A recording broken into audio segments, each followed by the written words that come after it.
Good morning everyone, welcome to civil services study. R arrow की test series चल रही है। नेक्स्ट टेस्ट पर आ जाइए। यह है प्रैक्टिस सेट नंबर 107। प्रैक्टिस करेंगे इसमें हम हिस्ट्री के प्रश्नों पर। तो चलिए स्टार्ट करते हैं। इस टेस्ट सीरीज की प्लेलिस्ट बना रखी है, वहाँ पर आप टेस्ट नंबर 1 से लेकर 107 या आगे जो भी टेस्ट आएगा नया वहाँ तक पहुँच सकते हैं। और इस टेस्ट सीरीज़ की आप फुल टेस्ट सीरीज़ प्राप्त कर सकते हो और डिस्क्रिप्शन बॉक्स में नंबर है, उस पर कॉल या व्हाट्सअप करके। बाकी सब्सक्राइब रखिएगा सिविल सर्विसेज स्टडी चैनल को। तो पहला प्रश्न है, निम्नलिखित में से कौन दिल्ली सल्तनत के इतिहासकार लेखक नहीं था? मिनहाज उस सिराज, जियाउद्दीन बर्नी, अमीर खुसरो, अब्बास खां सरवानी। दिल्ली सल्तनत के इतिहासकार निम्नलिखित में से कौन लेखक नहीं है? अमीर खुसरो है, जियाउद्दीन बर्नी है, मिनहाज उस सिराज है, अब्बास खां सरवानी नहीं है। देखिए, दिल्ली सल्तनत के इतिहास के लेखकों में अब्बास खां सरवानी शामिल नहीं थे। अब्बास खां सरवानी ने शेरशाह सूरी का इतिहास लिखा और इस पुस्तक का नाम क्या है? तारीख ए शेरशाही। और अन्य सभी ने दिल्ली सल्तनत का इतिहास लिखा, जैसे कि जियाउद्दीन वर्नी की रचनाएं बड़ी इंपॉर्टेंट एग्जाम में पूछी जाती हैं। तारीख ए फिरोज शाही, फतवाए जहांदारी। अमीर खुसरो की रचनाएं की बात करें तो किरान उस सादेन, मिफ्ता उल फुतू, खजाइन उल फुतू, आशिका और तुगलकनामा। आशिका को बड़ा पूछते हैं यूपी के एग्जाम में, और खजाइन उल फुतू बहुत पूछी गई है। मिनहाज उस सिराज की रचनाओं की बात करें तो तबकात नासिरी है, वैसे ही मैच करने के लिए पूछ लेता है कभी कभार। क्वेश्चन नंबर 2 पर आ जाइए। तुलुब राजवंश की स्थापना किसने की थी? तुलुब राजवंश की स्थापना किसने की थी? इनमें से वीर नरसिंह तुलुब, ऑप्शन नंबर डी। ये नंबर है, इस पर कॉल या व्हाट्सएप करके आप पेड टेलीग्राम सीरीज से जोड़ सकते हैं आर की। देखिए, तुलुब राजवंश की स्थापना 1505 ईस्वी में वीर नरसिंह तुलुब द्वारा की गई और वीर नरसिंह तुलुब ने 1509 ईस्वी तक विजयनगर पर शासन किया और उसके पश्चात उसके भाई कृष्णदेव राय ने शासन किया। अगला प्रश्न कृष्णदेव राय से रिलेटेड है। निम्नलिखित कथनों पर विचार करेंगे। दो स्टेटमेंट कृष्णदेव राय से संबंधित कौन सा इसमें सत्य होगा? कृष्णदेव राय ने नागलपुर नामक एक नवीर नगर बसाया और कृष्णदेव राय ने अमुक्त माल्याद नामक ग्रंथ की रचना की। बिल्कुल ये करेक्ट है, दोनों के दोनों स्टेटमेंट। सी है इसका आंसर। देखिए, मुगल शासक बाबर ने अपनी आत्मकथा में कृष्णदेव राय को भारत का सर्वाधिक शक्तिशाली शासक बताया है और इस लाइन पर अलग से प्रश्न भी बना है कि किस मुगल शासक ने कृष्णदेव राय को भारत का सर्वाधिक शक्तिशाली शासक बताया अपनी आत्मकथा में? उत्तर है बाबर। या इस तरह से भी प्रश्न पूछा जा सकता है, मुगल शासक बाबर ने अपनी आत्मकथा में किसे भारत का सर्वाधिक शक्तिशाली शासक बताया है? अब उत्तर क्या होगा? कृष्णदेव राय। कृष्णदेव राय ने नागलपुर नामक एक नवीर नगर बसाया और अमुक्त माल्याद बड़ी महत्वपूर्ण रचना है इसकी, बहुत पूछते हैं एग्जाम में। क्वेश्चन नंबर 4 पर आ जाइए। निम्नलिखित में से किस साम्राज्य में महिलाएं कुश्ती में भाग लेती थी? विजयनगर साम्राज्य, चोल साम्राज्य, बहमनी साम्राज्य, इनमें से कोई नहीं। देखिए, चोल साम्राज्य में और बहमनी साम्राज्य में महिलाओं की स्थिति अच्छी नहीं थी, ठीक है। लेकिन विजयनगर साम्राज्य में जो है महिलाएं और पुरुष दोनों ही कुश्ती के खेल में भाग लेते थे, तो 20 का आंसर हो जाएगा। देखिए, चोल और बहमनी साम्राज्य के अंतर्गत स्त्रियों की दशा बहुत अच्छी नहीं थी, लेकिन विजयनगर साम्राज्य में स्त्रियों को समाज में सम्मान प्राप्त था और इस काल में स्त्रियों को शिक्षा प्राप्त करने का अधिकार था और उनको राज्य सेवा में भी स्थान प्राप्त होता था। पायस के अनुसार कुश्ती लोकप्रिय खेल था यहाँ का और यह पुरुषों और महिलाओं में समान रूप से प्रचलित था, तो बी करेक्ट हो जाएगा, विजयनगर साम्राज्य।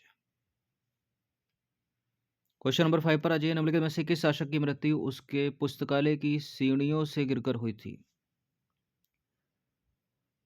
कौन गिरकर पुस्तकालय की सीढ़ियों से मृत्यु हुई थी? किसकी गिरकर? हुमायूं की।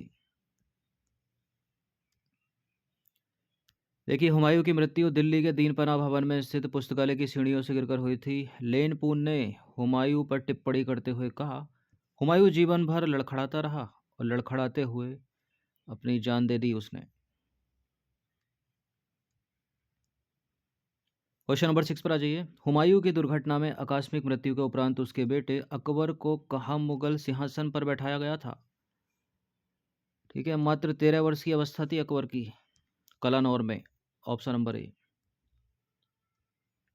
देखिए, हुमायूं की दुर्घटना में आकस्मिक मृत्यु के बाद 14 फरवरी 1556 को अकबर का कलानौर में राज्याभिषेक कराया गया और इस समय अकबर की आयु मात्र 13 वर्ष 3 महीने की थी और अपने पिता की मृत्यु के समय अकबर अपने शिक्षक बैरम खां के साथ कलानौर में था। क्वेश्चन नंबर 7 पर अजय निम्नलिखित में से किसने अकबर की धार्मिक नीति की आलोचना की? अकबर की धार्मिक नीति की आलोचना किसने की बताइए? अबुल फजल, बदायूनी, फैजी या इनमें से कोई नहीं? अकबर की धार्मिक नीति की आलोचना करने वाला था बदायूनी, ऑप्शन नंबर बी। पूरा नाम है अब्दुल कादिर बदायूनी। अकबर की धार्मिक नीति का आलोचक था। उसने मुंतखब उत तवारीख नामक पुस्तक की रचना की। क्वेश्चन नंबर 8 पर अजी, भारत में जहांगीर का शासनकाल क्या था? ये ऐसे प्रश्न इंपॉर्टेंट होते हैं, पूछ लेते हैं शासनकाल से संबंधित मुगल सम्राटों के। कौन सा सही है इसमें? 1605 से 1627 ईस्वी, ऑप्शन नंबर ए। देखिए, भारत में जहांगीर का शासनकाल 1605 से 1627 ईस्वी तक था और वह अकबर के बाद दिल्ली की गद्दी पर बैठा था। उसके बचपन का नाम था नसरुद्दीन मोहम्मद सलीम। क्वेश्चन नंबर 9 पर आ जाइए। इनमें से कौन सा मुगल शासक शराब तक नहीं छूता था?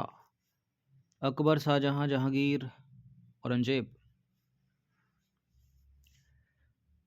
बताइए, शराब को छूता तक नहीं था कौन? Aurangzeb, option number D. देखिए, औरंगजेब का जो व्यक्तित्व है, औरंगजेब का व्यक्तित्व जीवन आदर्श था और वह अपने आचार विचार पर कठोर नियंत्रण रखता था। सादा भोजन करता था, सादे वस्त्र पहनता था और शराब को बिल्कुल नहीं पीता था या छूता था, कुछ भी कह सकते हैं। 10वां प्रश्न है, निम्नलिखित में से किसके शासनकाल में मुगलों और मराठों के बीच द्वंद्व प्रारंभ हुआ? मुगलों और मराठों के बीच द्वंद्व प्रारंभ हुआ किसके शासनकाल में? इसी औरंगजेब के शासनकाल में ही, ठीक है, जो शराब को छूता तक नहीं था। देखिए, 1656 ईस्वी में शाहजहां के शासनकाल में सर्वप्रथम शिवाजी के नेतृत्व में मराठों ने मुगल क्षेत्र पर आक्रमण किया, लेकिन मराठों एवं मुगलों में प्रत्यक्ष संघर्ष जो है वो औरंगजेब के शासनकाल में प्रारंभ हुआ, तो विकल्प डी सही है। 1665 में पुरंदर के युद्ध में शिवाजी की भिड़ंत मुगल सेनापति जयसिंह से हुई और आगे चलकर 1680 से 1707 ईस्वी तक मुगलों के खिलाफ मराठों का स्वतंत्रता संघर्ष चला। अब आ जाइए क्वेश्चन नंबर 11 पर। दिल्ली का प्रारंभ, दिल्ली का प्रसिद्ध लौह स्तंभ जो सदियों से बिना जंग लगे हुए खड़ा है, वह निम्नलिखित में से किस ऐतिहासिक परिसर में स्थित है? इस प्रश्न को कई बार पूछा है कॉम्पिटिटिव एग्जाम में। देखिए, यह है कुतुब मीनार परिसर में खड़ा है, ठीक है, सी है इसका आंसर। तो दिल्ली का प्रसिद्ध लौह स्तंभ कुतुब मीनार परिसर में अवस्थित है और यह लौह स्तंभ भारतीय विज्ञान और वास्तुकला का उत्कृष्ट नमूना है, क्योंकि इसमें जंग नहीं लगी है और इसका निर्माण जो है गुप्त काल में किया गया था। क्वेश्चन नंबर 12 पर आ जाइए। इनमें से किस मुगल सम्राट द्वारा आगरे के किले का निर्माण किया गया? आगरे का किला किसने बनवाया? आगरे का किला बनवाया अकबर ने।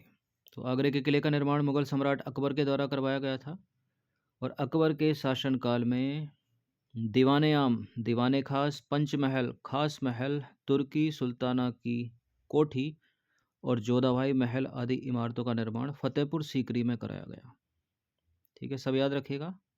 दीवाने आम, दीवाने खास, पंचमहल, खास महल, तुर्की सुल्ताना की कोठी, जोधाबाई का महल। क्वेश्चन नंबर 13 पर आ जाइए। बिहार राज्य के सासाराम शहर में निम्नलिखित में से किस प्राचीन सम्राट का मकबरा स्थित है? बहादुर शाह जफर, अलाउद्दीन खिलजी, शेरशाह सूरी, कुतुबुद्दीन ऐबक। इसका उत्तर है Sher Shah Suri, option number C. देखिए, शेरशाह सूरी का मकबरा बिहार के सासाराम नामक स्थान पर एक तालाब के बीच ऊंचे चबूतरे पर बना है और यह आकार एवं गौरव दोनों दृष्टियों से भारतीय इस्लामिक निर्माण कला का सम्मिश्रण प्रदर्शित करता है। क्वेश्चन नंबर 14 पर आ जाइए। निम्नलिखित में से कौन अवध का प्रथम नवाब था? अवध का प्रथम नवाब था इनमें सादत खां, ऑप्शन नंबर बी। देखिए, अवध में स्वतंत्र राज्य की स्थापना ईरानी दल के नेता मीर मोहम्मद अमीन सादत खां बुरहान उन मुल्क ने की थी। तो सही उत्तर क्या हो जाएगा? विकल्प बी। क्वेश्चन नंबर 15 पर आ जाइए। मुगल शासन के दौरान एक कोतवाल की सही भूमिका क्या थी? क्या करता था कोतवाल? युद्ध के लिए सेना का नेतृत्व करना, राजकोष को बनाए रखना, राजस्व एकत्रित करना या कानून और व्यवस्था बनाए रखना। और ये नाम तब से अभी तक प्रचलित है। ठीक है, कोतवाली का कोतवाल, यानी डी है इसका आंसर, कानून और व्यवस्था बनाए रखना। आज भी यही है। देखिए, मुगल शासन के दौरान कोतवाल नगर का कानून और व्यवस्था बनाए रखने वाला अधिकारी होता था। ठीक है, ऑप्शन नंबर डी है इसका आंसर। क्वेश्चन नंबर 16 पर आ जाइए। पानीपत की तीसरी लड़ाई या तीसरा युद्ध मराठा शासकों एवं डैश के बीच लड़ा गया। डैश में क्या आएगा बताइए? बाबर आएगा, हेमू आएगा, मोहम्मद गौरी या Ahmad Shah Abdali? Ahmad Shah Abdali, option number D. देखिए, पानीपत का युद्ध हुआ कब था? 14 जनवरी 1761 को हुआ था। यह मराठा साम्राज्य और दुर्रानी अफगान साम्राज्य की आक्रमणकारी सेना के बीच हुआ था। अहमद शाह दुर्रानी, जिन्हें अहमद शाह अब्दाली के नाम से भी जाना जाता है, दुर्रानी साम्राज्य के संस्थापक थे। उन्हें आधुनिक अफगानिस्तान का संस्थापक माना जाता है। ठीक है, बाकी बाबर की बात करें तो बाबर भारतीय उपमहाद्वीप में मुगल साम्राज्य का संस्थापक था। हेमू की बात करें तो हेमू एक भारतीय सम्राट थे जो पहले सूर साम्राज्य के आदिल शाह सूरी के सेनापति और वजीर के रूप में सेवा करते थे।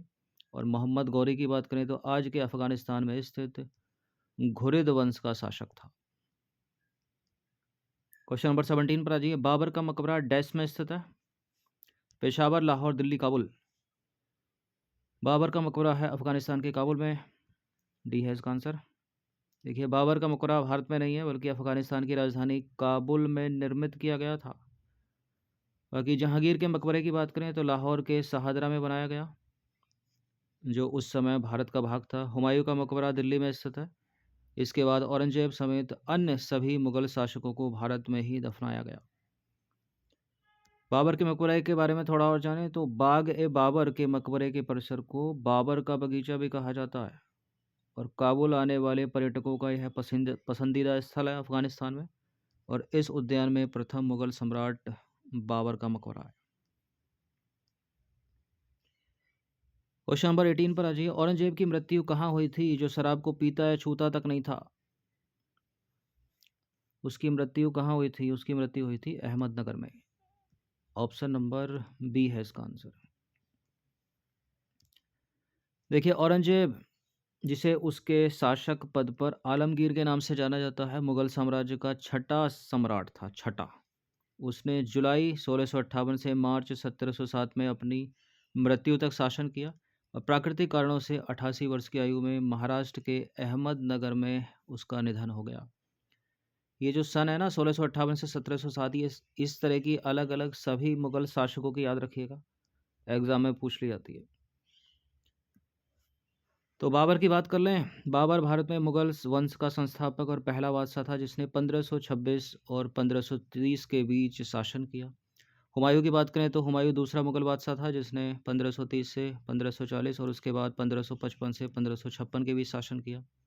अकबर तीसरा मुगल बादशाह था जिसने 1556 से 1605 के बीच शासन किया। और जहांगीर चौथा मुगल बादशाह था जिसने 1605 से 1627 के बीच शासन किया। और शाहजहां पांचवा मुगल बादशाह था जिसने 1628 से 1658 ईस्वी के बीच शासन किया। और छठा हो गया औरंगजेब। ठीक है, ये सब इंपॉर्टेंट है, ये पूछ लेता है एग्जाम में, इन सबको याद रखिएगा। क्वेश्चन नंबर 19 पर आ जाइए। निम्नलिखित में से कौन सी लड़ाई ने भारत में मुगल साम्राज्य की नींव का मार्ग प्रशस्त किया? एक प्रश्न ये पूछा है कि अंग्रेजों का भारत में मार्ग कौन सी लड़ाई में प्रशस्त हुआ, तो उसका उत्तर तो बक्सर का युद्ध है। लेकिन यहाँ मुगल साम्राज्य की नींव कौन सी लड़ाई से पड़ी, तो वो है पानीपत का प्रथम युद्ध। देखिए, लोधी साम्राज्य और बाबर की सेनाएं पानीपत के प्रथम युद्ध में लड़ी थी। और यह युद्ध 21 अप्रैल 1526 को उत्तर भारत में हुआ था। और उस समय मुगल साम्राज्य का उदय हुआ भारत में। यह युद्ध बारूद से संचालित मैदानी तोपें और राइफलों को प्रदर्शित करने वाले पहले संघर्षों में से एक था। दिल्ली के सुल्तान इब्राहिम लोदी की काफ़ी बड़ी शाही सेना को 1526 में काबुलिस्तान के तैमूर शासक बाबर की मुगल सेना द्वारा पराजित किया गया। ठीक है, और यह संघर्ष आधुनिक भारतीय राज्य हरियाणा के एक छोटे से गांव पानीपत के पास हुआ था।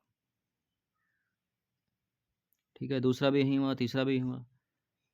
कुछ एडिशनल चीज़ें हैं, जैसे कि पानीपत का युद्ध वो 1526 को 56 को हुआ, ठीक है। और प्लासी का युद्ध और है तराइन का युद्ध। ये ऑप्शन में थे ना तीनों, इनको पढ़ लीजिएगा पीडीएफ से। अब आ जाइए क्वेश्चन नंबर 20 पर, अंतिम प्रश्न है ये। मेवाड़ के निम्नलिखित शासकों में से किसने इब्राहिम लोदी को खातौली के युद्ध में पराजित किया?